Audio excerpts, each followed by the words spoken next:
sur YouTube. C'est à toi de le faire, tu es l'animatrice principale. Bon, alors, c'est parti. Merci à vous tous de participer. Ça va être génial. Et on lance là au nouveau public.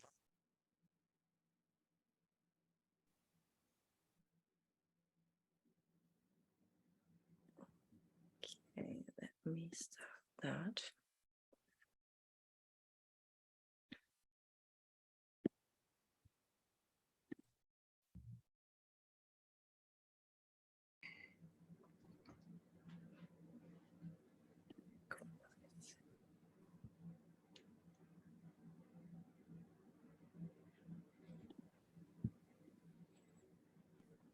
So, okay, so the live stream is started. Alors, on est en live sur YouTube également. Bonjour et bienvenue à tout le monde. On est en train d'ouvrir la porte et on va démarrer dès que tout le monde sera là.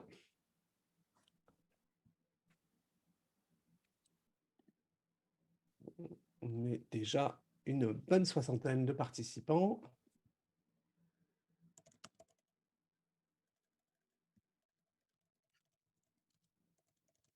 So we have quite a lot of interest. Mm. Ah oui, 250 la dernière fois.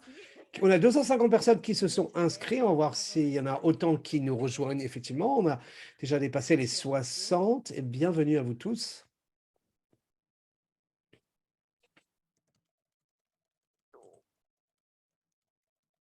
Give it a moment more until the room is a little Alors, bit. on va attendre qu'il y ait encore, il y a encore d'autres gens qui arrivent. On va attendre encore un tout petit peu.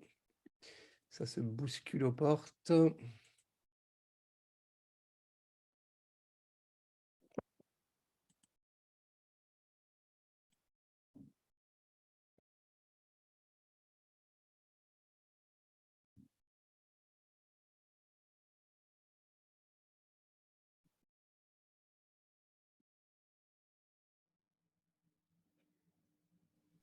So, I think maybe Bien, je pense qu'on peut se lancer. Tout le monde est là?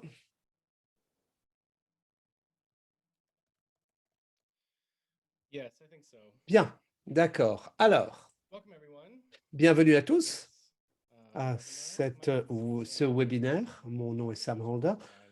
Je travaille à Urgency et je suis rejoint par ma collègue Nathalie. Nous voulions, avant qu'on se lance dans le webinaire, on veut juste vous donner un peu d'informations logistiques. Nous sommes en live sur YouTube, sur la page de YouTube de Urgency. Ça veut dire que ça sera également disponible en replay, hein, si vous n'avez pas eu le temps, et également les interprétations seront disponibles. Donc, si vous ne comprenez pas l'anglais, vous pourrez revoir cet événement, l'écouter aujourd'hui maintenant en italien, en portugais, en arabe et en français. Et vous pourrez également le revoir dans ces langues. Regardez en bas dans votre fenêtre, vous avez un petit mapnombre qui vous dit quel canal vous pouvez choisir. Si vous avez des problèmes avec d'interprétation, envoyez-nous vite un message dans le chat et on va surveiller.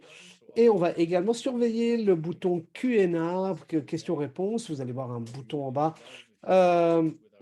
On adorerait QR en français, pardon. On serait ravis d'avoir vos commentaires, vos questions, si vous pouviez interagir avec nos orateurs, avec nos agriculteurs.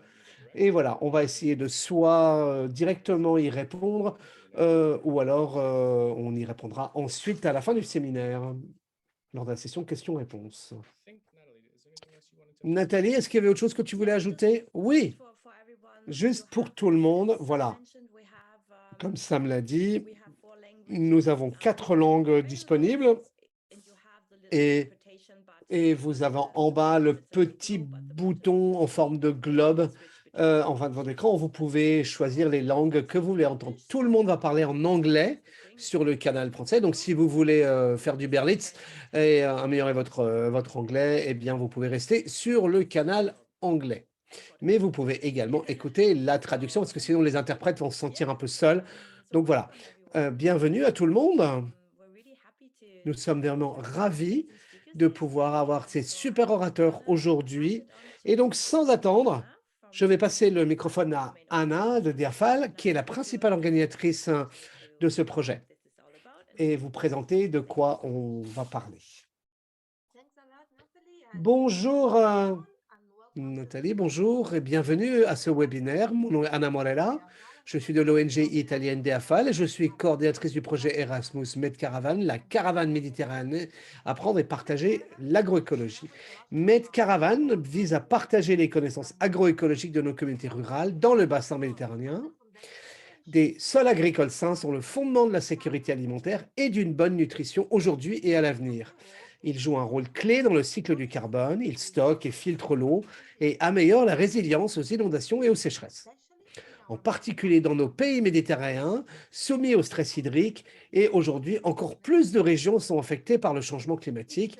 Des techniques efficaces de gestion de la fertilité des sols et de l'eau sont nécessaires. C'est un grand plaisir de vous présenter notre webinaire sur la fertilité des sols et la gestion de l'eau. Merci d'être là, aussi nombreux. On va faire un petit sondage en ligne parce qu'on voudrait savoir qui vous êtes et d'où vous venez. On est presque une centaine. Vous allez voir sur votre écran un champ va s'ouvrir et on va vous demander, en cliquant dessus, vous allez pouvoir répondre aux questions. Attention, ça devrait s'afficher dans le chat. Il y a... Sam, tu peux lancer notre petit sondage? Ouais, désolé.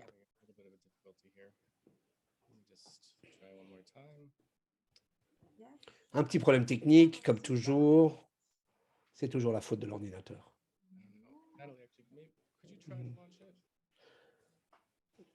Dans le chat, vous pouvez trouver, dans la discussion, vous pouvez trouver un lien sur qu'est-ce que c'est Medcaravane. Voilà, là, vous avez dedans, vous devrez voir la fenêtre. Bienvenue, nous vous invitons à répondre à ces questions. Bienvenue, qui êtes-vous? Est-ce un agriculteur, un agronome, un chercheur, un étudiant, un militant ou alors simplement un consommateur alimentaire? Cliquez sur la bonne réponse qui vous concerne. C'est extrêmement simple et nous vous invitons à, comme ça on sait qui vous êtes, d'où vous venez. Très bien. Pendant que vous remplissez ce sondage, nous avons encore un tout petit sondage après. Pendant ce temps-là, je vous invite également dans le chat à répondre. 3 questions pour nous. Est-ce que vous pouvez nous dire qui vous êtes, quel est votre nom, quelle est l'organisation dont vous faites partie, si vous en faites partie, quel est votre légume préféré?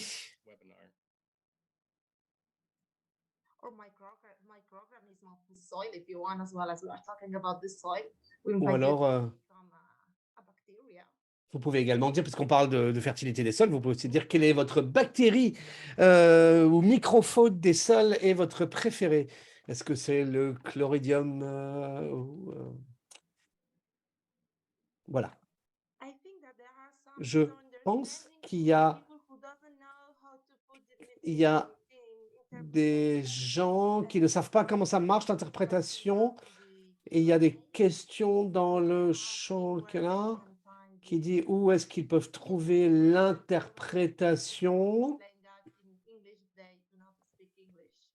Pour les gens qui ne parlent pas anglais, peut-être que dans le chat ou alors dans le Q&A, vous pouvez dire: «Je n'arrive pas, je ne comprends pas l'anglais, dites-moi comment je peux entendre ça dans une autre langue». Alors, les canaux d'interprétation, vous les trouvez en bas, tout en bas de la fenêtre Zoom.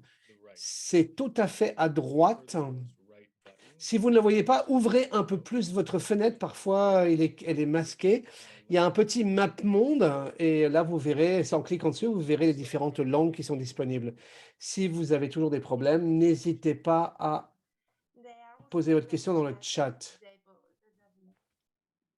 Les gens disent que la fonction chat ne fonctionne pas.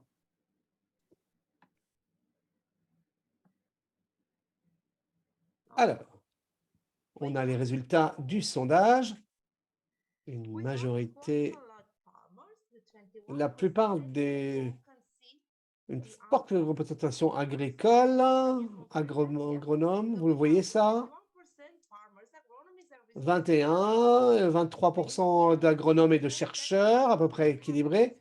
Ça va être très bien, très intéressant d'interagir. Et Voilà, ça sera vraiment des expériences très intéressantes. Ensuite, on a des étudiants, des militants et des consommateurs. Alors, deuxième sondage. Normalement, le chat devrait être accessible à tout le monde. Donc, si vous avez le moindre problème ou vous voulez faire un commentaire, pouvez intervenir sur le chat. Si quelqu'un écoutant le français, pouvait faire un petit message dans le chat pour me dire que vous m'entendez correctement, s'il vous plaît. Et deuxième sondage, de quelle région de la Méditerranée provenez-vous? Est-ce que vous êtes de la côte du sud de l'Europe, de la côte d'Asie occidentale, de la côte de l'Afrique du Nord, enfin la côte en fait ouest asienne, c'est Moyen-Orient et la côte nord-africaine, Maghreb, Marek, ou alors vous n'êtes pas de la région méditerranéenne si vous avez le malheur comme moi de vivre dans le Nord-Pas-de-Calais.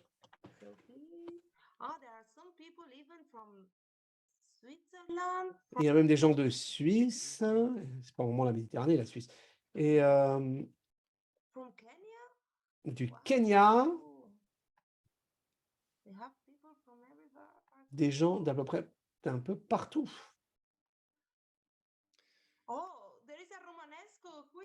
Et il y a même une personne il y a quelqu'un qui adore le chou romanesco. Et tu es catalan? Parce que moi, je suis catalane et j'adore le chou romanesco. Ah, la plupart des gens viennent de la côte européenne du sud, mais Moyen-Orient 14%, le Nord, l'Afrique du Nord 4%, pas beaucoup, et pas de la Méditerranée, beaucoup de gens. Et très bien. Merci pour entendre nos expériences sur la fertilité des sols et la gestion de l'eau dans la région méditerranéenne. Alors, maintenant, parce que nous n'avons pas beaucoup de temps, on ne va pas perdre de temps, on va passer directement à notre première oratrice, Paola Cassiano, qui est experte en agriculture régénératrice, qui va nous parler de la fertilité des sols et l'expérience de DEAFAL en Italie. Ensuite, nous aurons David Alevar, un expert du Portugal, qui va nous parler de la gestion de l'eau. On vous invite à utiliser l'outil de chat et de questions-réponses pour y rédiger vos questions pour ces orateurs. Ensuite, nous allons entendre la voix des agriculteurs. Paola, merci d'être là ici et partager ton expérience avec nous. Merci, Anna, merci de nous avoir rejoints. Je vais partager mon écran, si vous le voulez bien. Voilà, j'espère que vous voyez ma présentation. Vous la voyez bien? Très bien.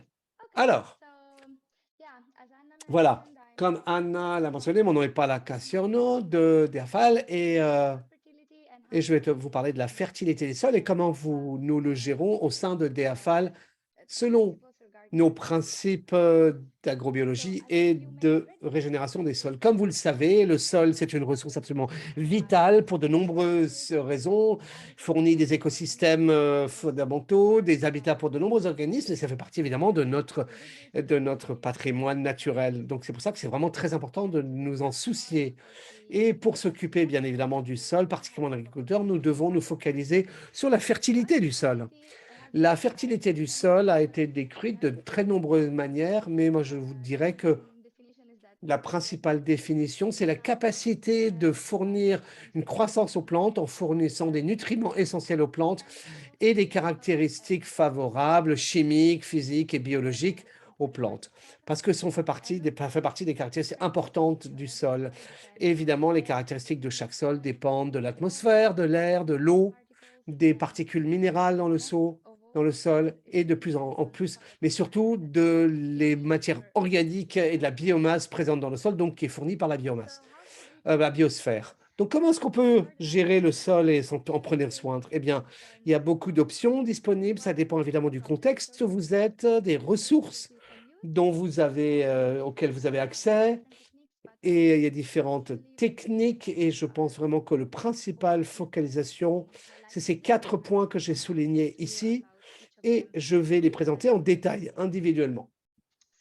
D'abord, c'est la connaissance du sol. Alors bien évidemment, Ça, c'est vraiment presque une évidence. C'est la première étape quand vous commencez à cultiver un sol et vous pouvez le faire de différentes manières. La manière la plus conventionnelle, c'est faire une analyse physico-chimique du sol. Ça vous permet de connaître son taux d'acidité, quelles sont les principales caractéristiques, l'acidité du sol ou la texture ou le taux de matière organique qu'elle contient par rapport au taux de matière minérale. Tout ça sont des choses importantes, mais ça ne suffit pas euh, parce que, pas cela, mais il y a des analyses physico-chimiques peuvent changer avec le temps et en fonction du contexte, et donc il faudrait les mesurer quasiment tous les jours si vous devez l'utiliser pour l'agriculture. Mais donc, il est important également de faire des études, des observations empiriques de votre sol, comme ici, par exemple, d'avoir, d'aller à la pelle ou d'avoir un système de grattoir de mesure du sol afin de prendre des échantillons de votre sol.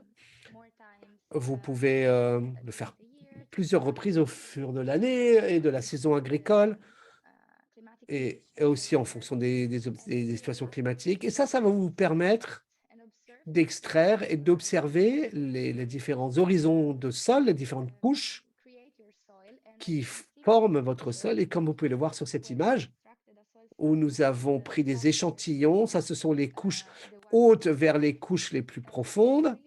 Et le sol change au fur et à mesure de la profondeur. Et donc, il est important de l'observer, de savoir comment la texture, la couleur, et ça va vous donner le taux de cailloux, ça va vous donner des informations sur les minéraux qu'il contient, si vous avez des zones plus humides, si par exemple vous avez le problème de, de, de moisie, etc. Et deuxième point, c'est de faire attention à l'équilibre carboné de votre sol. Ça signifie essayer d'augmenter autant que possible les entrées carbonées et de réduire les sorties carbonées.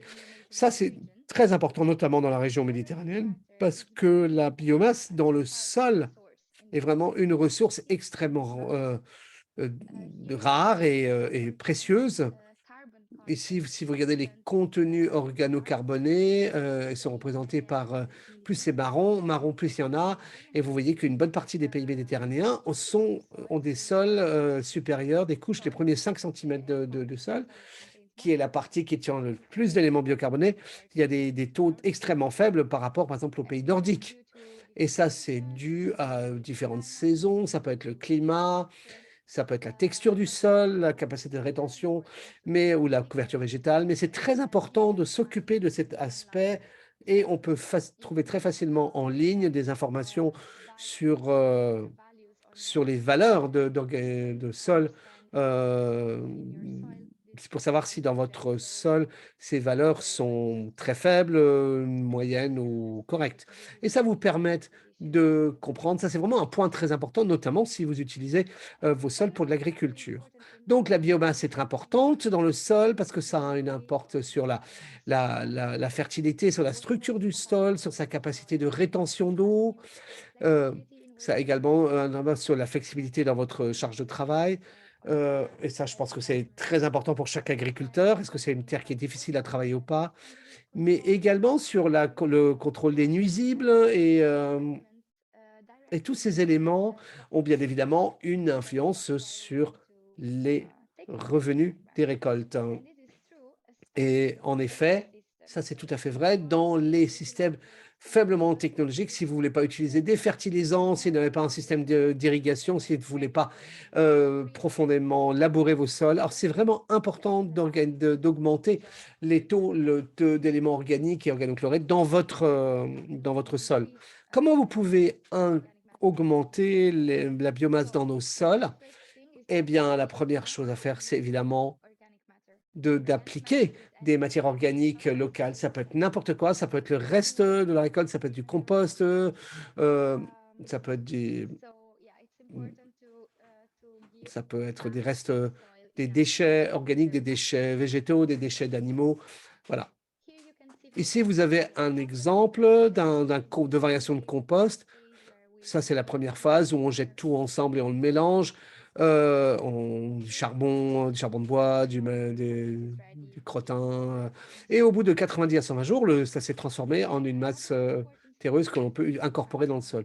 L'autre, c'est évidemment de limiter les pertes en carbone, donc éviter de trop déranger le sol, de trop labourer le sol. Si vous avez la possibilité, essayez vraiment de pas labourer votre sol. Dans certains cas, ce n'est pas faisable parce qu'il y a un manque de machines ou alors le type de sol n'est pas adapté pour cela. Donc, vous pouvez essayer de faire un labourage minimum très léger, moins extrême que mais toujours, ça fonctionne toujours.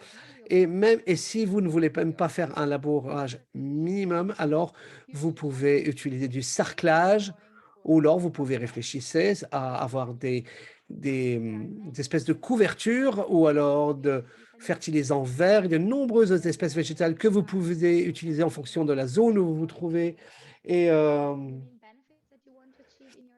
si vous voulez les principaux avantages que vous voulez obtenir dans votre sol, ici quelques exemples, par exemple dans les oliveraies ou dans les vignobles. Et outre le fait d'éviter vous pouvez utiliser également, en plus, la couverture végétale, elle évite beaucoup de problèmes, elle évite d'avoir à trop utiliser les fertilisants ou des pesticides.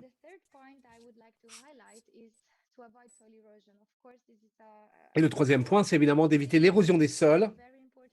C'est très important, particulièrement dans la région méditerranéenne. Parce que dans la région méditerranéenne, si vous avez des vaches, le moyen de faire cela, c'est de faire du pâturage non sélectif. Ça veut dire que vous voulez laisser beaucoup d'animaux sur un petit lot pendant un très court temps, par exemple 1 à 3 jours sur petite section, sur cette petite section, et ensuite vous les déplacez dans une autre section. Et vous laisserez les animaux retourner dans ce lot que quand la couverture végétale qui compose votre pâturage auront atteint une phase de croissance maximum, essentiellement quand ils fleurissent à nouveau ou qu'ils vont fleurir, donc ils vont produire, qu'ils bourgeonnent. Ça, c'est la phase où la plante elle est plus forte, elle est prête à être pâturée. Ça, c'est très important parce que si vous gardez vos vaches toujours sur le même terrain, même si c'est un très grand terrain, un très grand pâturage, même si vous n'avez pas beaucoup d'animaux, ils vont toujours arracher les mêmes plantes et au bout d'un moment, votre plante va être épuisée et elle ne sera plus disponible et le sol va être exposé à l'érosion et cela aura des problèmes pour la question d'irrigation et de la rétention d'eau, par exemple. Et si votre terrain est sur une pente, alors pensez à faire des systèmes de terrassement, comme vous pouvez le voir ici sur à droite en haut, sur l'image à droite. Donc cette conception du terrain, vous tracez des lignes dans le sol pour modifier la, la circulation de l'eau. Parce que si l'eau descend le cours sur la chemin le plus court sur la pente, eh bien, elle va bien évidemment contribuer à l'érosion. Mais si vous, avec votre tracteur, vous tracez des sillons sur votre terrain, et ça va faire que l'eau va courir tout au long du terrain, moins rapidement, ça va réduire l'érosion, ça va aider la croissance des plantes, et ça va être meilleur pour la qualité de votre sol sur le long terme. Et ensuite, le dernier point que je voulais mentionner, c'est que vous devez augmenter la biodiversité végétale. Vous pouvez le faire, vous pouvez augmenter la biodiversité végétale tant dans le temps que dans l'espace. Si vous voulez le faire dans le temps, vous devez vraiment planifier à l'avance des rotations d'espèces végétales. Par exemple, vraiment se focaliser sur plusieurs années et sur les champs afin d'éviter qu'il y ait des monocultures qui s'installent. Et si vous voulez vraiment le faire parler sur l'espace, il y a plusieurs espaces. Vous pouvez alterner les cultures. L'autre, c'est vous séparer avec des haies. Par exemple, ici, vous pouvez voir Les haies peuvent être très bien pour fournir des abris ou même des aliments pour les animaux. Ça peut être également des habitats pour des espèces sauvages. Ça peut vous aider dans la lutte contre les nuisibles ou les insectes, ou alors vous pouvez également faire des cultures alternées. Ici, vous pouvez voir, vous avez des pommes de terre alternées avec du maïs. Ici, dans ce cas, nous avons décidé de planter 2 différentes espèces en combinaison. Mais si ce n'est pas faisable dans votre ferme, vous pouvez également essayer de planter les mêmes espèces, par exemple ici cette pomme de terre, mais choisir différentes variétés de pommes de terre. Ça peut être véritablement utile pour augmenter la biodiversité et donc augmenter au final la qualité de votre sol de culture. Alors le dernier point, c'est bien évidemment de choisir l'espèce végétale la plus appropriée. Ça va dépendre quel est votre but au long terme ou au court terme. Et par exemple, si vous êtes dans une zone qui a vraiment et que vous voulez augmenter, par exemple, vous êtes dans un terrain où le sol, la matière organique dans votre sol est pas assez forte et que vous voulez l'augmenter et, et qu'il n'y a pas de. Et que, par exemple, vous n'avez pas accès du fumier. Alors, vous pouvez vous dire que vous pouvez faire pousser des plantes qui ont une biomasse racinaire extrêmement importante et ça va augmenter la qualité de votre sol. C'est la fin de ma présentation. Merci beaucoup pour votre attention.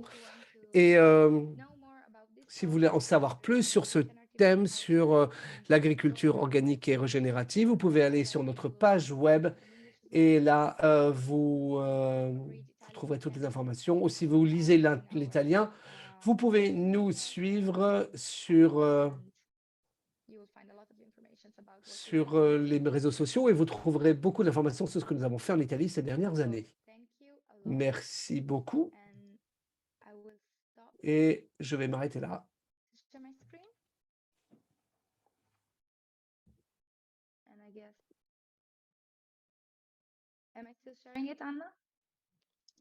Yes, you Yeah. should stop sharing Alors, j'arrête de partager mon écran. the links for the account, which is quite cool for us, but maybe you should stop. Voilà, Okay. super, les liens, voilà, merci. C'était juste un peu lent. Merci beaucoup. Si vous avez des questions, je les prendrai dans le chat. Merci beaucoup, Paola, pour ta présentation.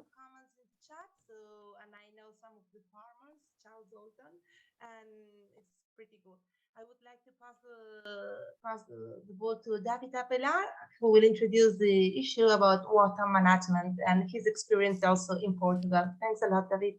And please use the tool Q&A. Okay. Thank you so much, Anna. Thank you, Paula, for such an interesting. Pour la présentation, c'est parti. Merci Paola pour cette présentation si intéressante. J'ai quelques remarques à faire. Donc, si le sol, c'est la matrice de la vie, comme nous venons de l'apprendre, je vais maintenant parler de l'eau. Et l'image que je vois, c'est le sang qui coule dans nos veines. Je suis vraiment content d'être ici. Merci pour cette présentation. Je suis David Avelor, je suis chercheur, mais aussi étudiant. Je suis un père, un mari et un fils aussi.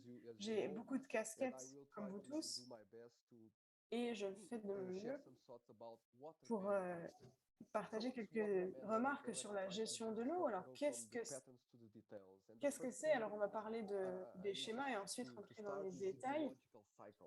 Nous allons parler du cycle de l'eau, donc notre exploitation. Donc, tout se trouve au milieu d'un cycle. Il n'y a pas vraiment de début, mais on parle d'abord de la précipitation. Il y a la surface où l'eau est gérée, l'infiltration, différentes couches d'évaporation ou de transpiration, ensuite la condensation et le cycle recommence. C'est très compliqué, mais on peut vraiment le simplifier. Il y a une exploitation, à la fin, en bas d'une pente, il y a une arrivée d'eau. Donc, les précipitations, par exemple, et puis il y a une sortie d'eau et il y a le flux qui est au sein de ce cycle. Quelque chose que l'on sait bien, c'est que ce cycle change avec le changement climatique. Avec la gestion de l'eau, nous attendons à plus d'événements météorologiques extrêmes, donc de plus fortes précipitations, par exemple dans la région méditerranéenne.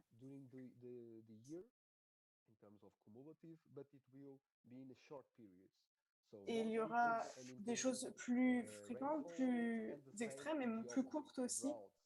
Et puis, à l'opposé, il y aura aussi des crises de sécheresse. Donc, c'est l'un des plus grands défis lorsque l'on parle de gestion de l'eau. Que faire avec un changement d'arrivée d'eau, avec le changement climatique? On connaît la réponse, ce sont la mitigation, donc éviter les crises.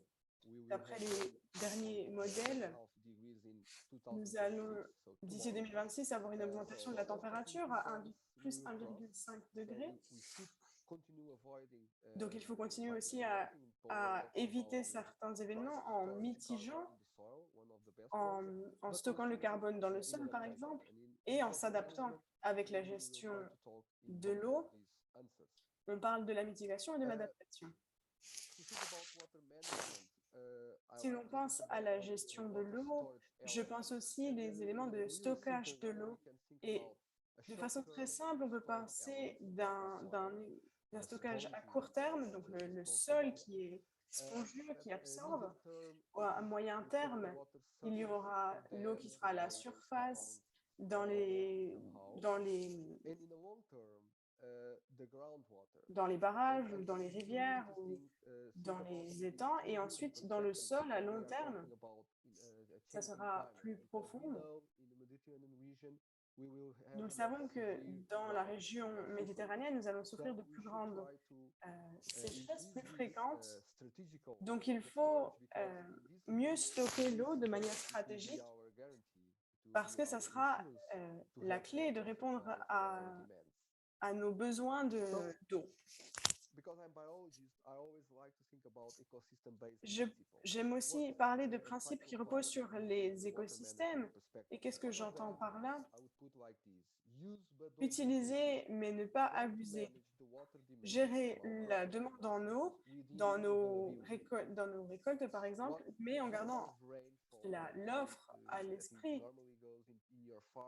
Quelle est la quantité de précipitations qui arrive sur votre région, sur votre exploitation? Donc, si vous irriguez vos récoltes, eh bien, vous allez utiliser plus que l'eau qui arrive. Et alors là, ça pose problème. Deuxième maxime, c'est de donner de l'espace à l'eau, de laisser de l'espace à la gestion de l'eau. Il faut garder à l'esprit qu'il est possible que des extrêmes arrivent. Donc, pensez à toutes ces déluges qui peuvent se produire parfois tous les 10 ans et gardez ça à l'esprit lorsque vous pensez au stockage de l'eau, parce que cette eau pourra vous servir un jour et ensuite diversifier les sources, les manières de stocker l'eau. On sait que l'eau est fondamentale pour les agriculteurs, les éleveurs, ceux qui gèrent l'eau.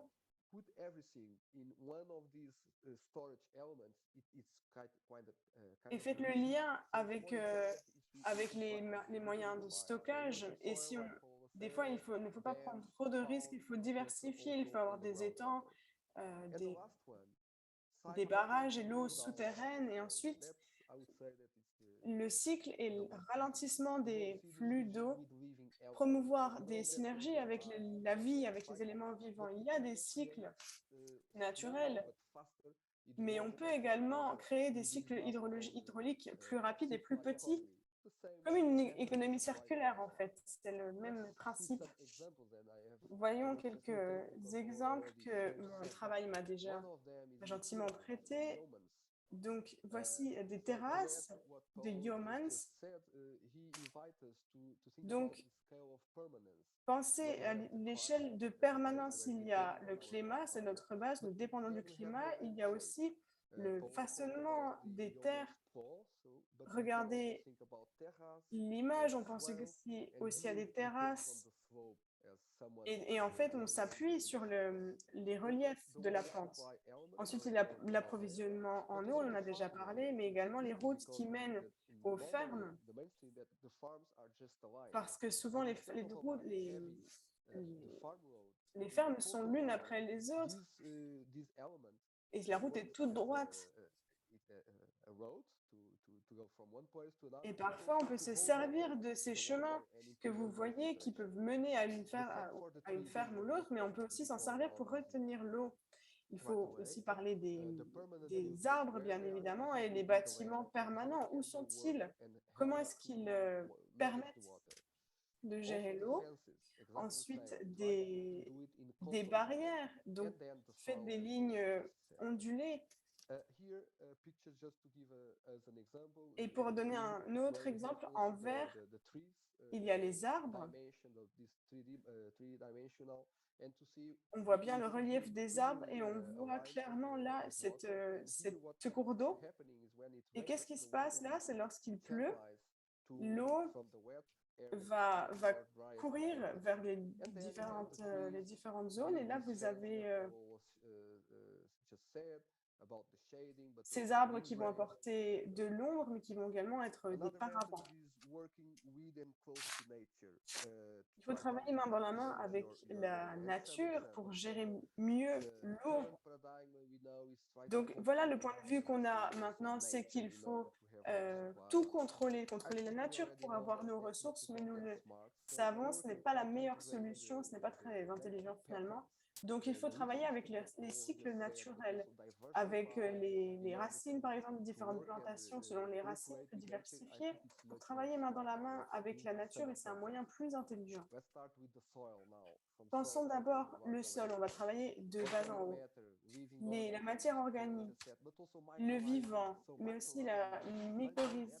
Ce sont tous ces champignons qui travaillent avec tous les arbres et qui sont indispensables pour mieux gérer l'eau parce qu'on le sait, la mycorhize, c'est un peu l'internet de la nature.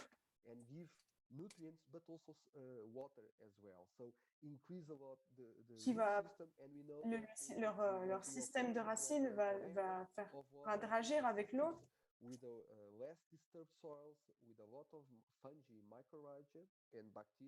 Et toutes ces bactéries, ces champignons sont un moyen bien plus sain de gérer l'eau et d'utiliser l'eau et tout ce réseau. Passons du sol aux plantes.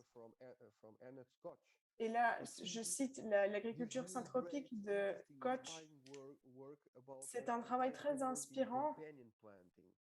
En associant les plantes, il y a plusieurs couches. Il parlait de 7 couches. Les couches les plus hautes, ensuite les buissons un peu plus bas. Et il y a une association entre les différentes couches, les différents arbres. Et ce qu'il propose, c'est de créer des synergies entre tous ces éléments. Et là, on voit quelque chose de plus productif et qui est moins gourmand en eau. Donc, lorsque l'on parle d'eau, il faut diversifier pour économiser l'eau parce que cet espace est plus clos et créer un cercle plus court pour l'eau. Parce qu'on voit aussi que les arbres pompent l'eau et créent des conditions propices à la culture.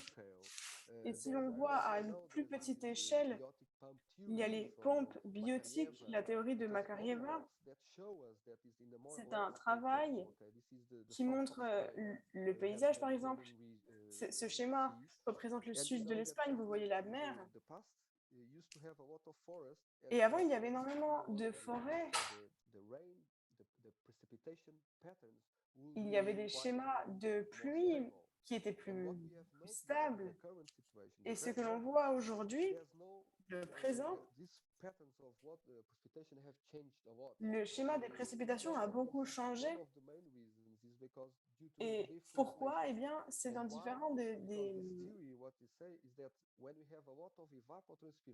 c'est à cause de la transpiration et de l'évaporation, parce que vous avez plus de pression dans l'air une fois que l'eau a été évaporée. Et les nuages gorgés d'eau arrivent et remettent une pièce dans la machine.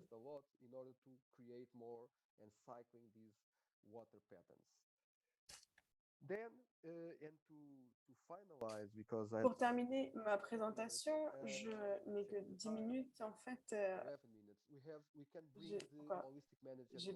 j'ai 11 minutes. Une gestion plus holistique, comme Savory l'explique. Regardez ces deux photos avec à droite ce pâturage en rotation, mais cela va au-delà. Quel animal est au bon endroit et pour la bonne raison au bon moment avec le bon comportement? La fonction du troupeau qui promeut qui aide le sol, en fait, qui donne les conditions pour se régénérer. Et regardez une image de ce management holistique encore avec un avant, après, avec vous voyez les mêmes arbres sur les deux photos. Et tous les ans, le cycle recommence et ce sol se régénère et crée encore plus d'eau.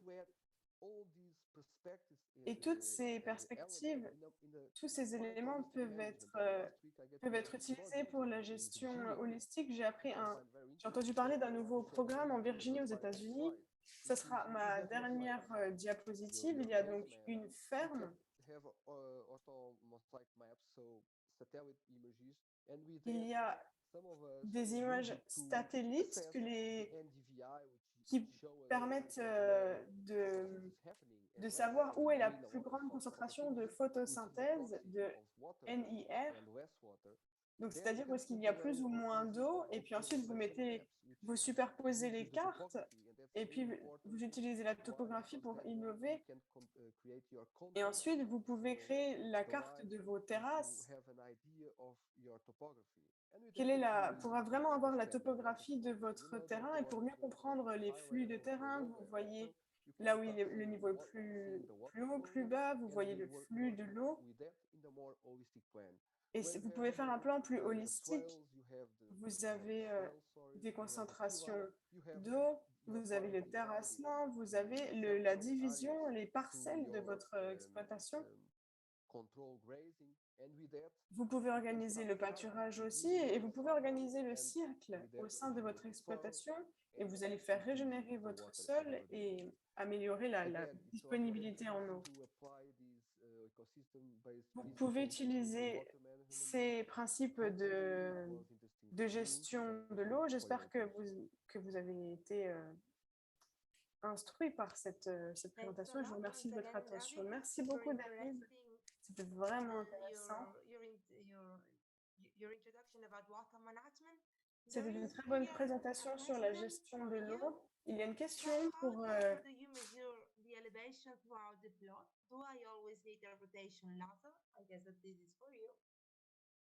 La question se trouve dans le Q&A. Oui, parfois il faut des compétences précises pour le faire, mais il y a déjà des outils qui existent. Mais il y a des connaissances qui existent déjà. Il y a des résolutions et il faut prendre ces résolutions. Des fois, c'est plus difficile, des fois, c'est moins difficile. Mais ça, c'était ma façon de vous montrer comment le faire. Mais on peut le faire à la main aussi. Il y a différentes techniques où on peut dessiner les contours avec des niveaux. Vous pouvez marquer sur la carte des points précis et puis c'est votre base. Le système de terrassement, il faut trouver des points clés et ensuite on part de là vers les bonnes régions parce que c'est pas quelque chose que l'on délimite. Il y a le degré de pente pour amener ensuite l'eau vers des zones humides vers les zones plus sèches.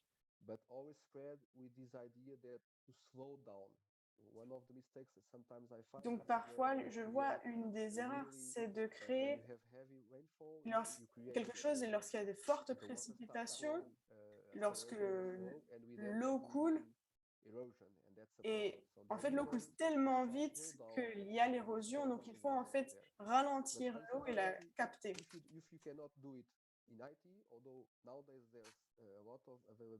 Si vous n'avez pas les outils technologiques, il y a des outils qui le font pour vous, mais vous pouvez aussi le faire manuellement avec un niveau. Okay, thanks a lot, David. I think that we Merci, are really short of time, David. so I Je will crois pass que the word to our four le speakers temps, that le are temps already presse, here. donc We have je change citizens who will d'orateur. share their experience, their practical experience, Nous avons d'autres personnes qui vont and they will partager leur, reprove what our leur techniques of expérience. have said. We have Federico San Bonifacio from Italy. Federico We San have Bonifacio Saad qui nous Daher vient for this d'Italie, from Saad Palestine, Daguerre qui vient de Palestine, from, I thought that you were the four of you, Alpir from Turkey, and Alpir the de last Turquie, one, I cannot read et your name, sorry, from Portugal. qui nous vient également du So, Portugal. Nice to see David, you. also David. And David also. Il Okay, s'appelle thanks a également lot because David it's d'ailleurs. from my screen. Sorry for this. Oui, désolée, je ne le Thanks a voyais lot pas sur for mon being écran. here, Merci beaucoup de and votre présence. It's your turn, Federico. Thanks a Federico, lot, vous avez and la welcome parole. to the webinar. Merci beaucoup et bienvenue parmi nous. Thanks, Anna. Merci, Anna. Hope you can hear me. Thanks, J'espère for, que tout le monde m'entend inviting bien. me, Merci de David, votre and, invitation. and Anna, Paola, and Merci, I'm very glad Anna, to be here Paola. and to share Je my suis très content experience, d'être avec vous pour pouvoir partager mon expérience. To start, I would like to make a very short introduction to J'aimerais how me I got présenter into farming. brièvement sur comment je me It suis lancée started, dans I try to l'agriculture. speak slowly because Je of vais the parler interpreters, but I lentement have a pour lot of aider things les to tell interprètes, you. mais So j'ai beaucoup do de choses à vous raconter, alors je vais faire attention. I had the chance, I was lucky because my family had J'ai eu 30 hectares de la farm chance to the puisque ma famille disposait de northeast 30 of hectares Italy, de so terrain au plain, nord-est land, de l'Italie. C'était un terrain overexploited plat also. I mean, qui the était certificated, surexploité. they cut all trees and they Tout était, overuse the land with industrial tout était agricultural utilisé à des purpose. échelles So industrielles. I had the chance. It was very lucky, but there was also a big responsibility. C'était especially une when you grande chance, mais understand également about une grande the impact responsabilité of lorsque vous agriculture and what connaissez it can do les or conséquences de change l'agriculture a little bit et que vous savez things. comment changer un peu And les so processus. this awareness grow with me. I studied biology, so knowing J'ai about étudié ecology. la biologie pour me And former. then, yeah, I gradually start thinking about Et puis taking care petit à of this land. petit, I got j'ai into commencé stumble upon à m'occuper de cette terre.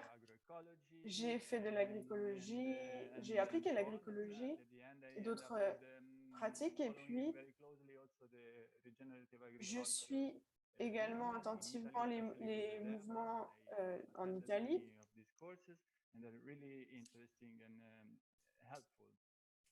Et c'était vraiment très intéressant de suivre toutes ces formations que j'ai pu suivre. I just no, just one little things is that I studied also economics of innovation. J'ai également I did a étudié master l'économie. in biology, J'ai fait un and I master was dans le domaine. It was strange because they've been told me, they kept telling me that there is a trade-off in the mainstream economies between exploitation and On me conservation. disait qu'il y avait un équilibre à trouver entre l'exploitation et la conservation. Et j'étais d'accord si l'on parlait des énergies non renouvelables, mais si on parlait du sol et de l'utilisation du sol. Pardon, la connexion de l'orateur est très mauvaise pour l'interprète. J'ai utilisé le sol et j'ai fait en sorte de conserver ce sol. Voilà, ça c'était ma présentation. Comme je le disais, j'avais 30 hectares sur un terrain plat. C'était un terrain très fertile qui réagissait bien.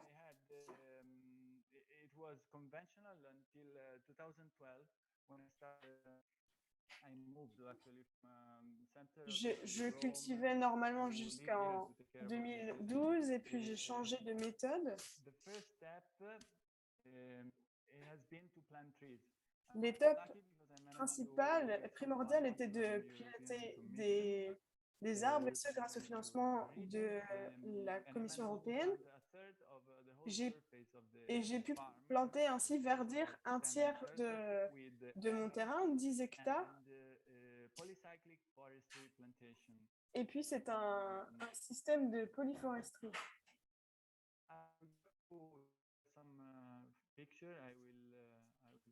J'ai quelques photos pour vous. Just shortly, Federico, if you can get a bit closer to the Federico, mic. est-ce que vous pourriez vous rapprocher un peu du micro pour que les interprètes vous entendent mieux? Oui, je me rapproche. Est-ce que vous pouvez voir mon écran correctement?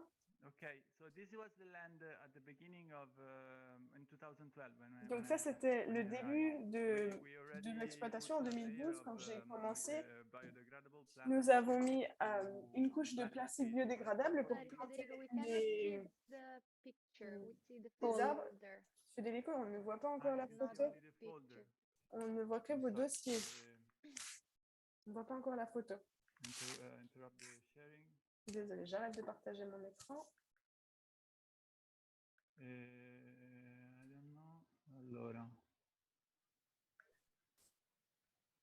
Allora, share the screen. Yeah, maybe this one. Je crois que j'ai trouvé comment faire. Est-ce que tout le monde peut me voir? Oui, tout va bien maintenant. J'espère qu'elles vont bien défiler correctement. Donc voilà ce avec quoi j'ai commencé. Voici une autre photo. Au tout début de la plantation, lorsque nous avons fait des plantations polycycliques.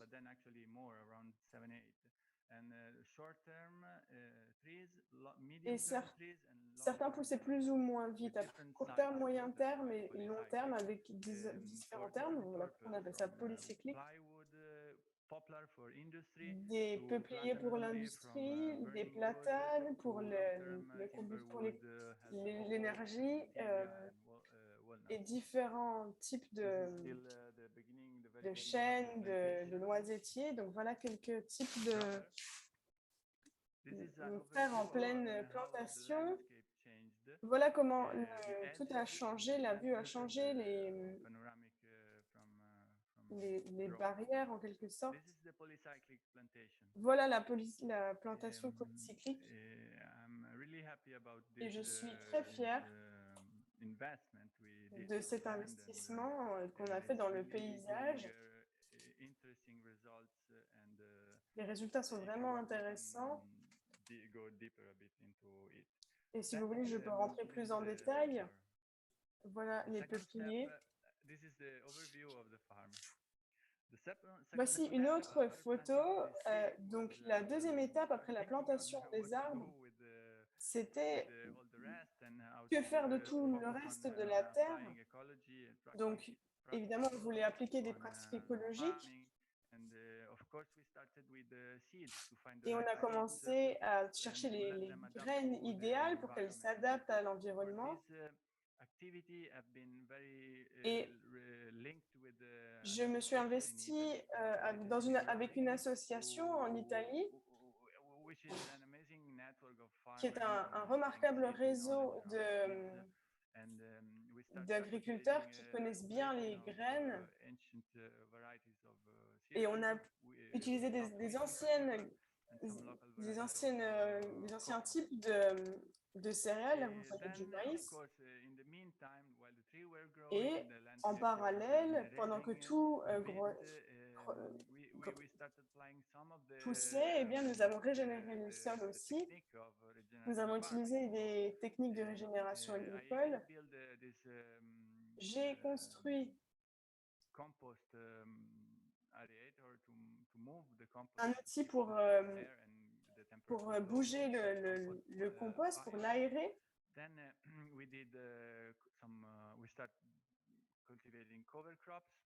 On a commencé aussi à cultiver du colza. Et on a fait de la plantation directe, même si nous n'utilisons pas tout le temps ce système, on essaie de le labourer le moins Et, possible. we also have some bees.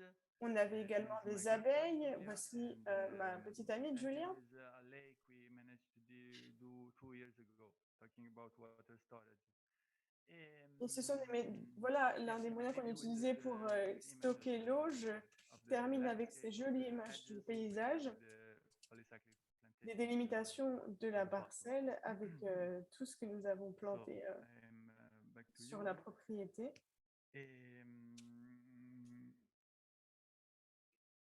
What I wanted to tell you about my farm more. Actually, Autre chose que je voudrais dire sur mon exploitation, changing the technique of j'ai composting. pensé à changer la technique de compost dont je me servais actuellement. On utilise une technique mécanique pour aérer le compost, pour qu'il y ait un apport d'oxygène. Je pensais à le faire autrement avec des branches et les revaloriser. Évidemment, les buissons donnent beaucoup de branches. Je pensais donc à quelque chose de plus statique, avec des technologies plus à la pointe pour le compost. Je voulais aussi utiliser le blé peut-être et d'autres types d'herbes. C'est quelque chose qui est en cours. Ce n'est pas très difficile, ça ne requiert pas beaucoup de technologie.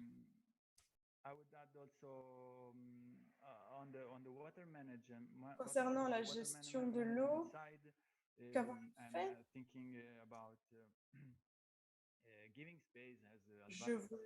Comme on l'a dit avant, je voulais donner de l'espace à l'eau en élargissant les petits canaux que nous avons, peut-être en creuser des étangs supplémentaires.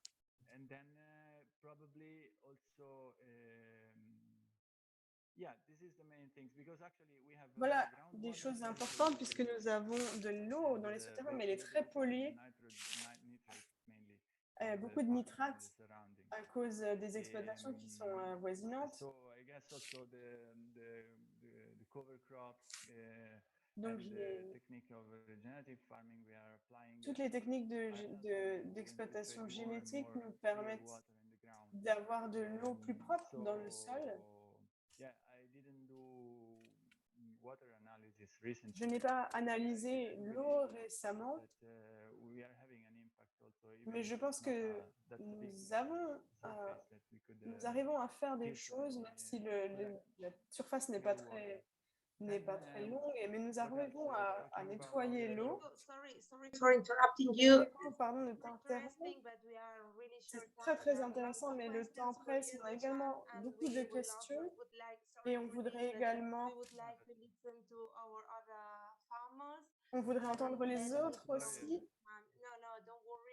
Désolée, mais le temps presse. Mais j'avais presque fini. Merci beaucoup de m'avoir invité et je vais prendre les questions. Il y aura un petit peu de temps après pour les questions. Merci aux interprètes de vos efforts. Webinar. Now is the turn of Alp, I guess. So welcome Alp to the webinar from Turkey. Thank you very much for having me, for inviting me. Invité, je voulais juste vous dire que donc si je comprends bien, je n'ai que 15 minutes, c'est ça? Oui, un peu moins, 10 minutes on va dire, parce que on est vraiment pris par le temps. Alors, moi je suis dans le sud-ouest de la Turquie où la mer Égée et la Méditerranée qu'on rassemble. Nous avons une grande variété de plantes méditerranéennes, les olives, les cystes, les carottes et les plantes médicinales et d'autres, des légumes de toutes sortes. Et nous avons des oléagineux comme les amandes, les noix et c'est associé avec le tourisme. Mais sur la base des conditions, tant de l'économie que, l'environnement social et les réalités sociales et culturelles. Ce n'est pas, voilà, c'est juste pour vous donner rapidement un peu d'informations sur comment l'agriculture est affectée, est impactée, et qui est la motivation pour expliquer ce que je fais. Et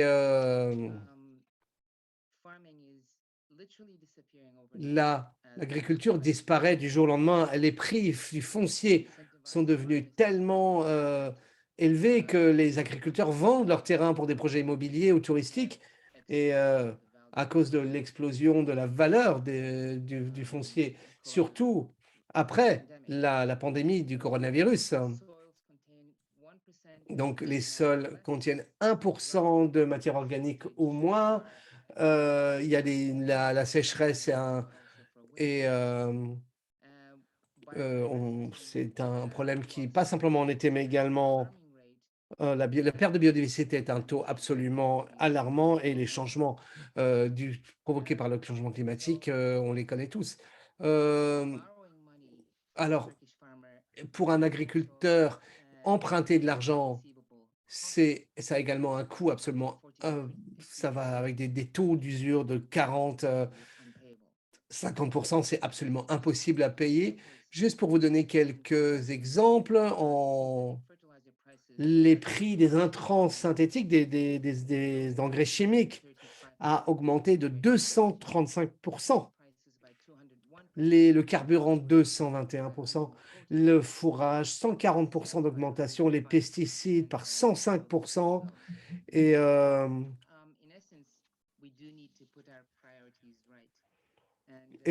donc, je pense vraiment qu'on définisse nos priorités. En ce qui concerne ma interprétation de la priorité, il faut mettre les priorités sur l'eau, sol et je vais essayer de partager une partie de mon expérience.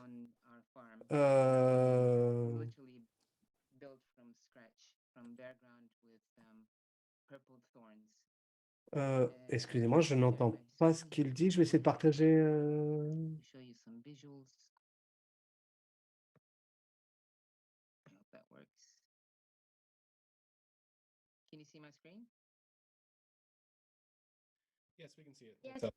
Okay.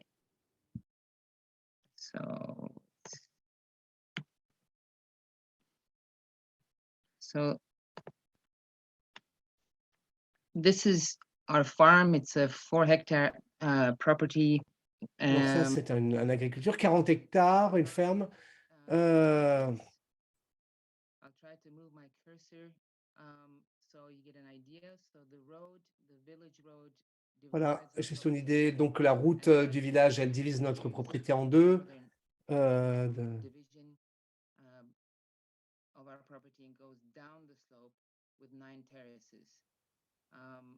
Et donc là, sur la pente, c'est en terrasse.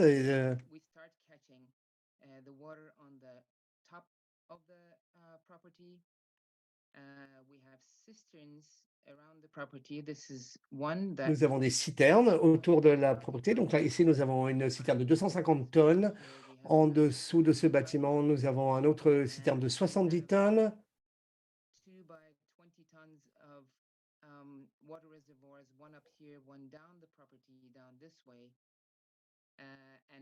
Et une autre, et toutes sont collectées, interconnectées.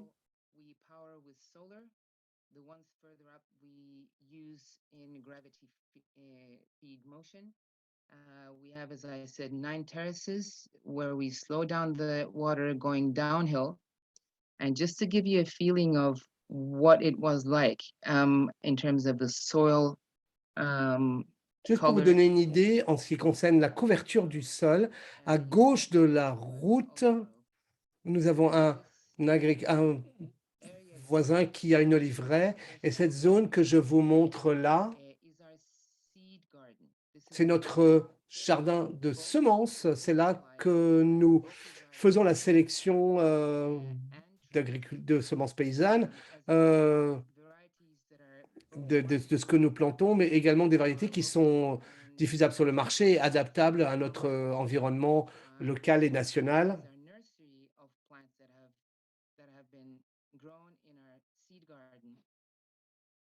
Voilà.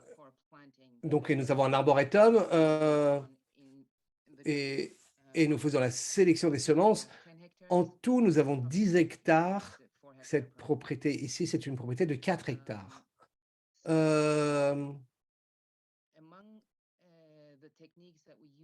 Parmi les techniques que nous utilisons, c'est bio-intensif pour le jardin des semences. Nous essayons beaucoup de principes de permaculture, mais dans les dernières 4-5 années, nous avons été lourdement engagés avec les systèmes les méthodes d'agriculture syntropique pour la conversion de nos oliveraies et de nos orangeraies. Nous faisons également pousser des espèces pour le bois, si j'ai bien compris, ainsi que des plantes médicinales et des légumes saisonniers. Alors, si on zoome un peu plus, on peut voir, voilà, normalement, une oliveraie, ça ressemble à ça, en bas là, de la photo. Voilà ce à quoi ça peut ressembler quand c'est associé avec des alternances de cultures qui aiment l'ombre fournie par l'oliveraie, ou qui aiment la lumière directe du soleil. Donc, dans notre jardin semencier, nous avons des mûriers qui fournissent de l'ombre aux plantes qui ont besoin d'ombre pour pousser. Ça, c'est la limite du sud de ce jardin semencier, ça pour vous donner une idée. Bon, ici, nous avons des sanguinaires, je crois, si je reconnais bien sur la photo, qu'on fait pousser. Donc, le moteur ici, c'est que nous capitalisons l'utilisation de nos fermes, comme Paula et Anita ont expliqué, afin de booster la production de biomasse et notre biodiversité et notre fabrication de biomasse. Voilà, c'est à partir de... Voilà, donc ce sont des mûriers et des sanguinaires, je crois, si j'arrive à bien l'interpréter.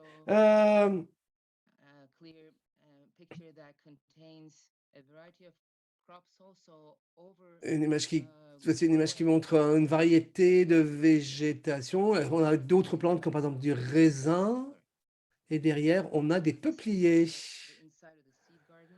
C'est l'intérieur du jardin semencier. Parce que voilà, je vais juste rapidement vous montrer une rapide perspective à quoi ça ressemble dans notre jardin de semences. C'est une symphonie de plantes.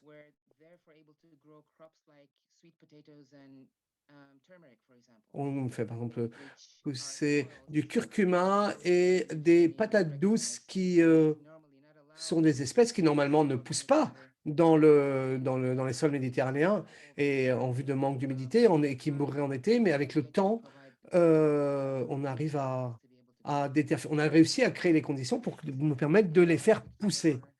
Donc voici une image de notre arboretum et au sein de nos oliveraies, nous avons également des cultures alternées, comme par exemple de la citronnelle ou je n'ai pas entendu, désolé, qui tous les deux sont vendables sur les marchés en eux-mêmes en tant que matériaux bruts, mais également en tant que semences, et nos plantes phénoménales pour faire pousser le long pour la stabilisation des sols le long des clôtures.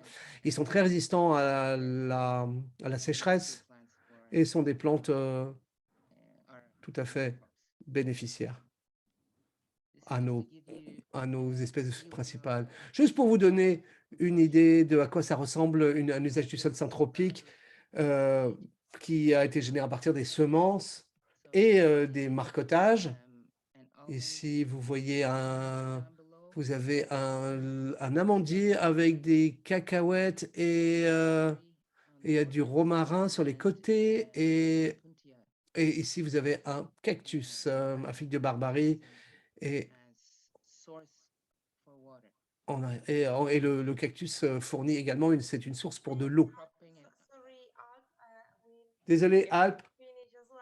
Really sorry. On a un œil, je dois avoir un œil sur le... Ah, okay, it was Voilà, tu avais fini. Super. Pardon, reviens. Si c'était, il te restait juste le diapo. Voilà. Merci beaucoup, Alp, pour avoir partagé ton expérience avec nous.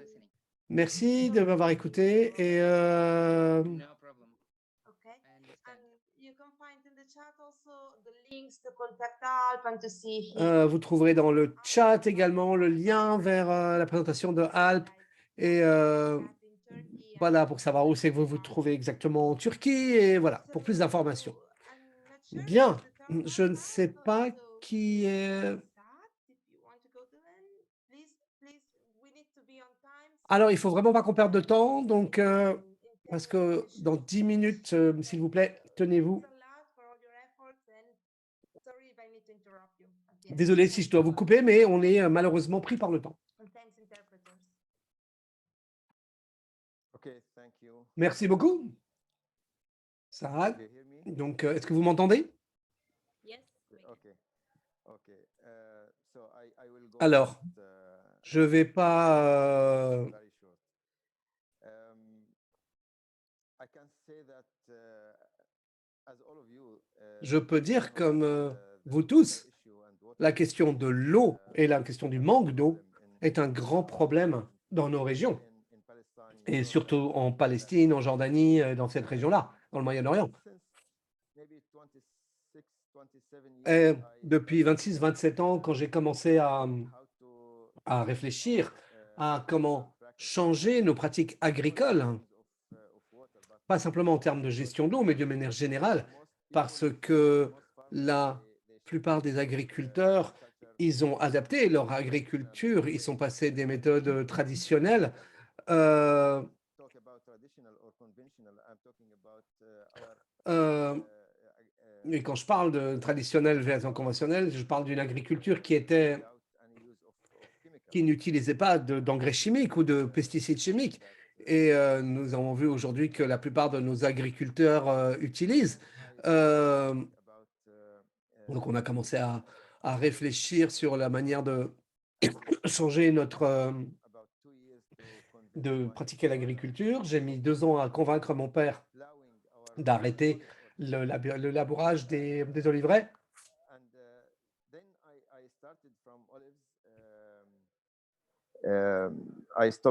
Et ensuite, je suis parti. Donc, j'ai arrêté de labourer les oliveraies et j'ai continué. Maintenant, j'ai gardé la végétation de surface, enfin de garder l'humidité dans le sol. Et je pense que nous devons d'abord penser à l'eau, pas le sol. Ou alors, ils sont tous les deux interconnectés. Mais sans l'eau, on ne peut pas avoir de sol. Et on ne peut pas garder la vie dans le sol. Donc, l'eau, c'est vraiment la question principale. Et il y a des gens qui disent que l'eau, c'est le sang qui fait vivre le sol. Donc, vraiment, il faut qu'on considère il faut qu'on garde le sol fertile. Et moi, j'ai 2 hectares.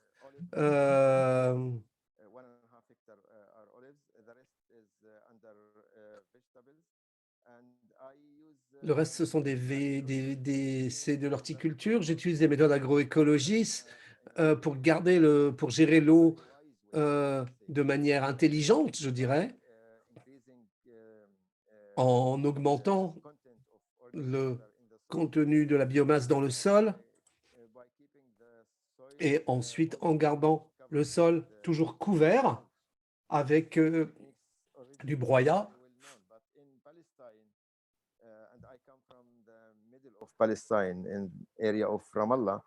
Moi, je viens de la région de Ramallah. Cette technique n'était pas encore très connue. water, just depending Et on une grande partie de l'horticulture est pratiquée sans arrosage parce que c'est simplement avec une couverture végétale et du broyat. Même en été, on utilise les techniques traditionnelles sans irrigation, sans avoir besoin de faire appel à l'irrigation. Donc, l'idée, c'est d'utiliser des pratiques différentes pour pouvoir régler le problème du manque d'eau. C'est aussi le fait de planter des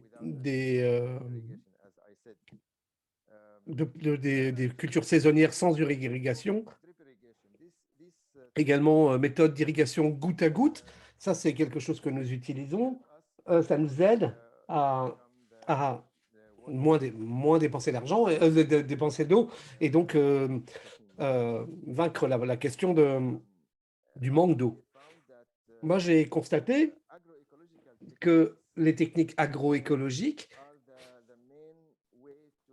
sont les principales manières de réduire la quantité d'eau utilisée pour l'agriculture.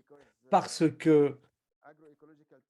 que les techniques agroécologiques peuvent nous aider à comprendre la nature de manière beaucoup plus détaillée, beaucoup plus intense. Parce que nous ne faisons qu'imiter la nature en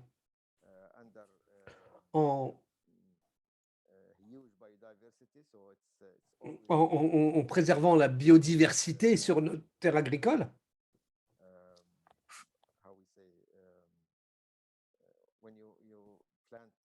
Quand vous plantez différentes espèces côte à côte, pas simplement en culture alternée, mais simplement aussi en couverture végétale, en polyculture, voilà. Eh bien, voilà, la polyculture, le broyat, l'utilisation du broyat pour empêcher que le sol se dessèche et que coucher une espèce de couche qui est un peu comme une éponge à la surface. Toutes ces techniques et l'utilisation et également le goutte à goutte, l'irrigation par le goutte à goutte, ça peut nous permettre de lutter contre le manque d'eau. Ça, c'est ma propre expérience. Et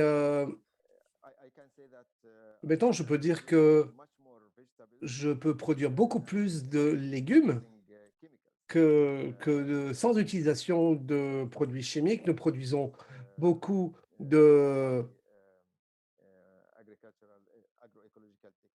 on produit beaucoup plus de légumes avec les techniques agroécologiques. Et maintenant, beaucoup d'agriculteurs suivent les mêmes techniques en Palestine. Et nous avons un intérêt renouvelé chez les agriculteurs pour adapter des techniques agroécologiques dans différents domaines, mais dans notre région, il y a il y a un nombre croissant de gens qui suivent ces techniques. Et nous l'avons remarqué que ça peut en effet résoudre notre problème de manque d'eau. J'espère que voilà.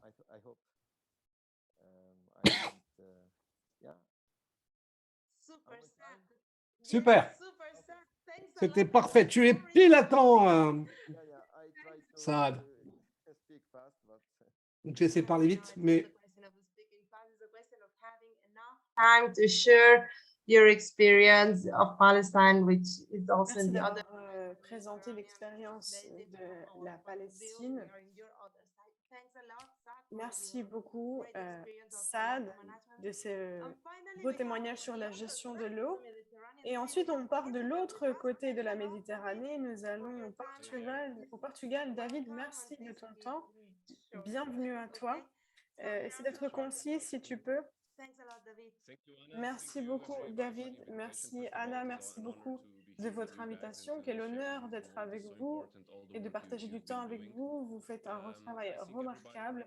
Je pense que beaucoup de choses ont déjà été dites. Le temps presse, donc j'ai posté des lien sur nos projets. Je suis reconnaissant si vous pouvez jeter un œil à tout ça. Il y a quelques années, j'étais encore du côté obscur. Je travaillais sur les stratégies numériques, j'étais consultant. Et puis en fait, j'ai compris qu'il fallait que je change, il fallait que je devienne un Jedi et que je gère ce qui nous arrivait. Donc, j'ai dû imaginer un scénario où il y avait 10 milliards d'habitants sur la Terre et 2 tiers des terres qui sont déserts. Et en fait, la désertification, c'est le plus grand problème dans la désertification économique, sociale, environnementale, évidemment, des cultures. Si on a un désert, on n'a plus de culture. Pourquoi notre projet est-il intéressant? Nous avons 662 hectares de notre propriété dans un endroit qui devient un désert de plus en plus vite. Peu de personnes y vivent, il n'y a pas vraiment de main-d'œuvre. Un des problèmes, et on pense que le sol, ce sera notre moteur qui va tout engendrer dans l'écologie. Donc, il y a beaucoup de choses qui a été dit à propos des terrassements, des échelles, faire des routes autour des parcelles, de toutes les techniques dont nous avons parlé. Nous les appliquons toutes dans notre projet, selon le contexte évidemment. Si nous avons les ressources et les finances, eh bien, nous essayons de toutes les appliquer et nous essayons toujours d'adopter un point de vue qui est analytique. Est-ce que c'est pertinent? Est-ce que cela me fait avancer? Est-ce que véritablement ça fonctionne? Et puis, il faut parler aussi des politiques qui n'aident pas vraiment l'agriculture régénératrice, surtout au Portugal. On n'a pas le droit de construire de la rétention de l'eau au tout début, en amont, donc il faut être un petit peu imaginatif. Donc pour revenir à mon projet, comme je le disais, 562 hectares, nous avons plus de 800 animaux, nous avons des vaches, des chèvres, nous avons des moutons, nous avons plein d'espèces d'oiseaux, nous avons des chevaux, une grande biodiversité d'animaux. Et nous faisons un pâturage en rotation selon les besoins des animaux. Donc, nous avons les vaches qui distribuent la biodiversité dans tout le pâturage. Il y a les chèvres qui aident aussi, les moutons qui nous aident dans la forêt, dans les forêts, comme je le disais, dans nos oliveraies. Et puis, il y a la décomposition également de plein d'éléments. Donc, ce que nous voulons vraiment faire, c'est n'utiliser aucune machine. On essaie de ne pas corriger le sol, en fait, et qu'il ne nous aide pas vraiment. J'ai oublié un animal. On a des abeilles. On produit beaucoup de miel chaque année. Et je vais essayer d'aller à l'essentiel comme j'ai peu de temps, mais en fait, nous avons de très bons résultats. Nous avons 30 personnes qui travaillent tous les jours. Nous avons ouvert un restaurant et nous produisons plus d'une tonne de légumes chaque semaine, 11 tonnes de bœuf chaque année, plus de 200 cochons chaque année. Donc, si nous appliquons toutes ces techniques, eh bien, nous voyons que nous avons de très bons résultats. Tout dépend du contexte, de l'investissement que vous pouvez faire, des ressources, et chacun doit avoir midi à sa porte. Il n'y a pas de règles universelles.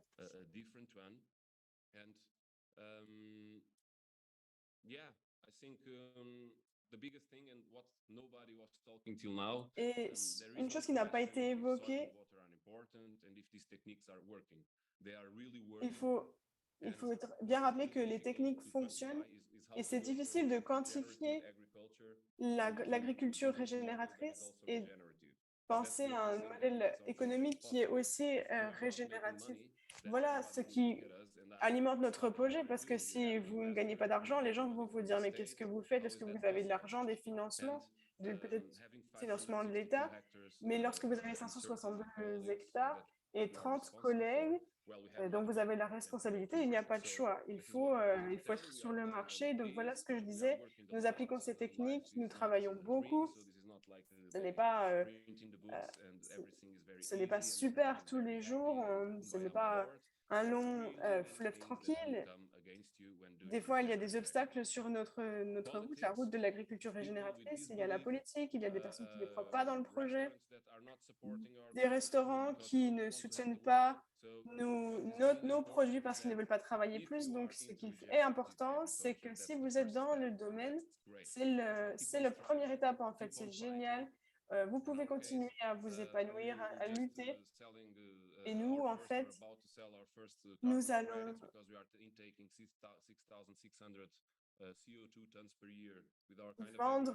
nous allons vendre avec nos productions. Nous gagnons beaucoup d'argent en vendant des légumes, de la viande et tous nos produits, par exemple des œufs. Nous avons plusieurs cordes à notre arc. Nous avons des restaurants au Portugal et nous allons ouvrir une boulangerie, un autre restaurant dans une autre ville. Et en fait, tout va bien, c'est difficile, mais il y a beaucoup de monde qui admire notre type de projet. Et les expériences que l'on vit sont incroyables parce que ces techniques fonctionnent. Elles fonctionnent, je vous le dis. Et en fait, tout dépend du contexte dans où vous êtes. Est-ce que vous avez la terre, les ressources, l'argent pour le faire? Est-ce que ça peut marcher sur le marché? Est-ce que ça peut fonctionner sur le marché? Est-ce que c'est un bon concept? Et je félicite tous mes collègues, tout ce que vous faites. C'est un travail remarquable. Et je suis impressionnée de voir comment vous appliquez ces techniques, comment vous apportez des changements. Et la légitimité de votre travail, c'est remarquable, je vous félicite. J'entends quelqu'un qui vient de Palestine et qui parle de planter des légumes en plein soleil, en plein été, alors qu'il n'y a pas d'eau. C'est incroyable et je tire mon chapeau.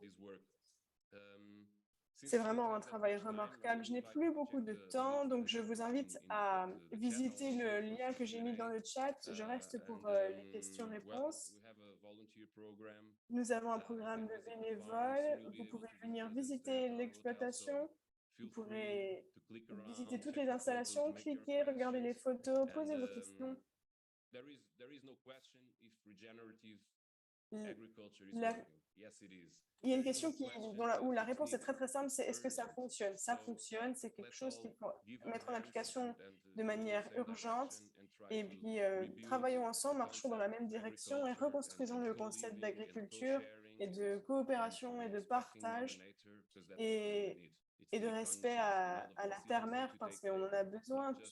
C'est ce qui régit toutes nos décisions, pas seulement l'agriculture, mais tous nos achats, comment nous partageons des idées, des opinions avec autrui.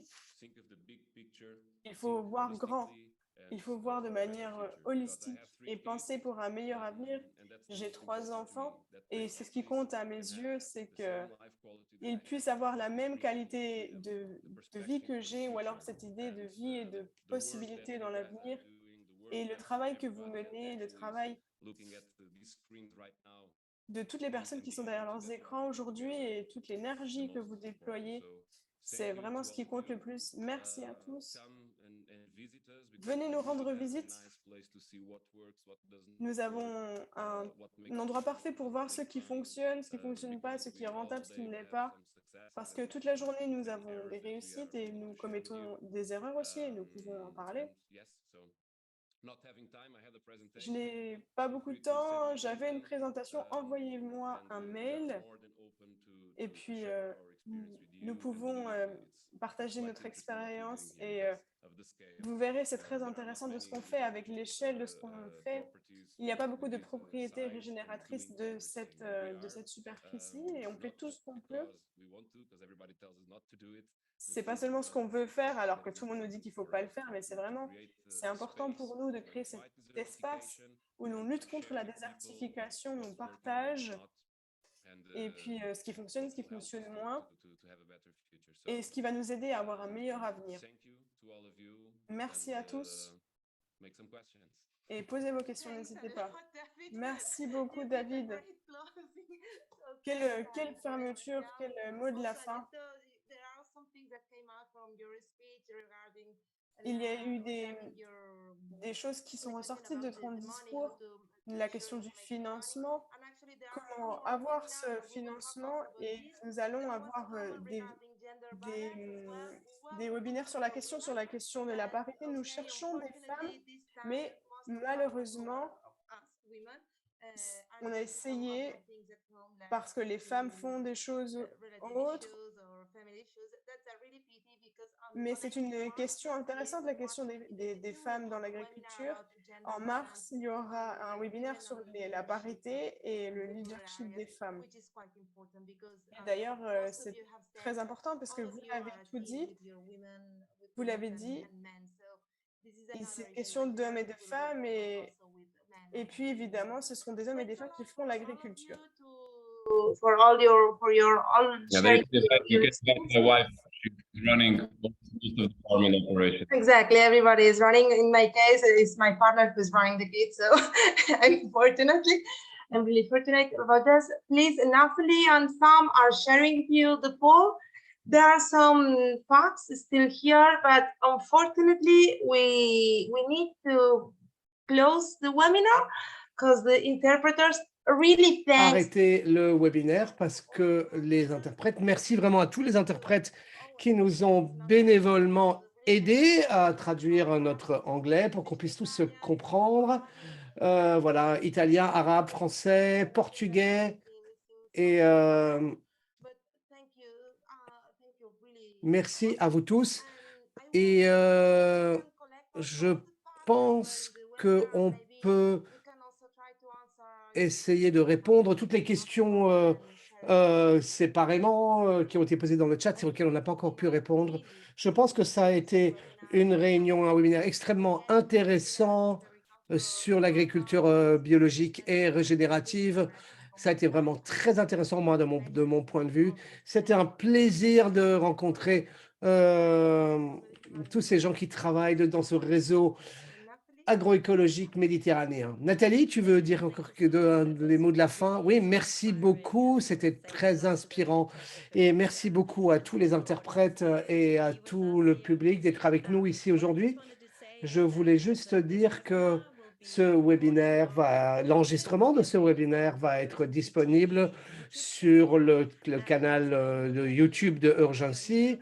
On a vos emails quand vous vous êtes inscrits, donc on va vous envoyer le lien. Et on aura également un blog où on partagera la présentation et les présentations et les contacts. Et on va envoyer également les versions dans les autres langues. Rien n'est perdu si vous avez raté des choses. On vous les enverra un peu plus tard après le webinaire. Et je viens d'ajouter le lien dans le chat du canal YouTube de Urgency où vous pouvez revoir cette présentation, etc. pour que vous puissiez continuer. Et big thanks to the interpreters. We really appreciate it, and to our facilitator, Anna. Thank you very much. Yes, thanks a lot. And thanks a lot for everyone for keeping merci à vous tous d'être, vous êtes tenus.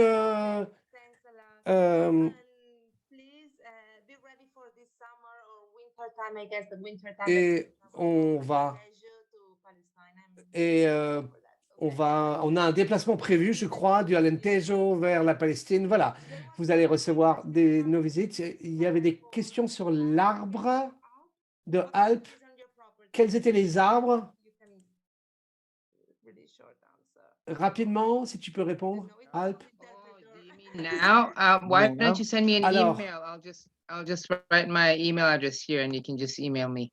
Voilà, bon, ben, il va répondre par mail. Alors, voilà, c'était. Was that Marion? Was that Marion? No, it was Greg. Greg, okay. But I believe it was a question within the entire interpreting team. Oui, malheureusement, on n'a pas compris de quoi il parlait. Est-ce que c'était les sanguinaires quand il parlait? Il y avait les mûriers et les leuquines et les leuquénas, je ne sais. I could gladly share, but I don't know which address to choose here. Alors, Lucena, non, Lucena, j'ai pas ça. If you send a message to the coordinating Okay. the webinar. Okay. Maybe if you can look also for the Latin name, because it would be helpful. With the name of the plants are always Mais si useful. vous pouviez... Ah, les Lucena, voyons ça, si on trouve ça en français. C'est une... Ah bah oui, ça existe, le Leucaena. Vous pouvez trouver ça sur Wikipédia. Et ce ne sont pas du tout des sanguinaires, mais ce sont de la famille des fabacées, des légumineuses. Voilà. Merci à vous tous. Thank you. Bye.